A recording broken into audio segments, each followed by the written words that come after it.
Good morning. I appreciate the opportunity to be a part of this conference, which is going to be discussing some of the most important issues affecting the relationships within Congress and the executive, relationships between government and its people, and the national security of our nation.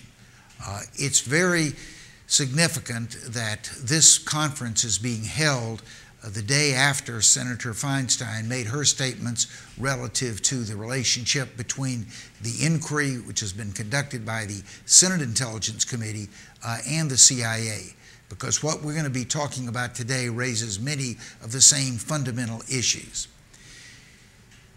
Immediately after 9/11, the leadership of the House and Senate asked the chairs of the House and Senate Intelligence Committee to do what Congress had never done in 200 years, and that is to form a joint committee for purposes of conducting an inquiry as to what had happened in 9/11, with particular focus on the role of the United States intelligence community. We spent the better part of 15 months working on that inquiry. We had staff that represented persons who were knowledgeable in each of the intelligence community. We had persons who'd had experience in the Department of Justice and other law enforcement related agencies of the federal government.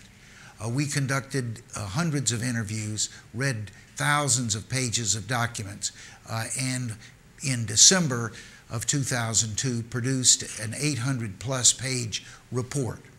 That report took over 6 months in the declassification process, and when the report was returned in publicly releasable form, there were a number of specific redactions. There were names and places and other specific pieces of evidence which were withheld. But the most stunning thing was an entire chapter, 28 pages, was censored from word 1 to the last word of the chapter. That chapter dealt primarily with who financed 9/11. That was a very fundamental question, because it went to an even larger question, and that is, did those who committed that heinous attack on September the 11th, did they act alone, or were they supported by a network of individuals? All of the people who have been in leadership positions of investigations into 9/11 have come away with the feeling that it was implausible to believe that these 19 people, most of whom didn't speak English, most of whom had only been in the United States for, if any, a very brief period of time, could have carried out such a complex operation, which required completion of the planning, the practicing, and then finally the execution of the plot. A key part of that question of whether they acted alone or had support related to the financing of 9/11. How could these people have financed a project that was as expensive in terms of the cost of the 19 individuals without having some support network? That missing chapter provides some evidence that would be important to answer the question of, did these people act alone? That chapter has now been censored since the summer of 2003, for over 10 years. Whatever reason there may have been for the initial censorship has long since passed. At the time that we heard that it was being censored, Senator Dick Shelby, a Republican from Alabama who was the vice chair of the Senate committee, and myself as chair, both agreed that there was no reason to censure that 28-page important chapter. No reason for national security reasons. But here we are 10 years later, and it continues to be censored. I want to thank the members of the Congress who are taking the leadership in using the prerogatives and, I think, obligations that Congress has in our system to demand that the executive release this information.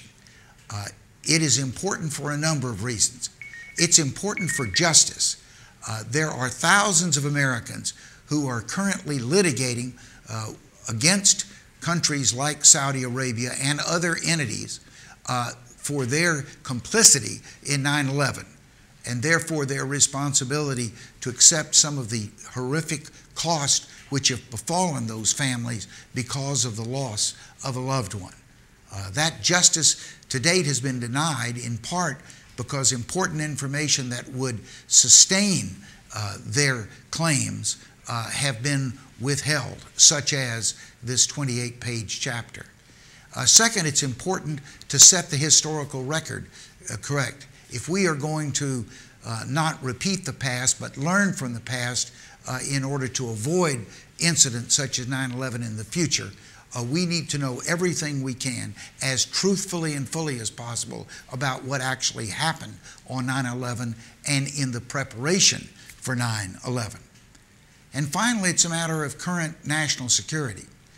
If you feel, as I do, that there was a network of support for the 9/11 hijackers, what reason do we have to believe that that network was abandoned immediately after 9/11? What reason do we have to believe that it's not in existence today, ready to be used for a future attack against the United States?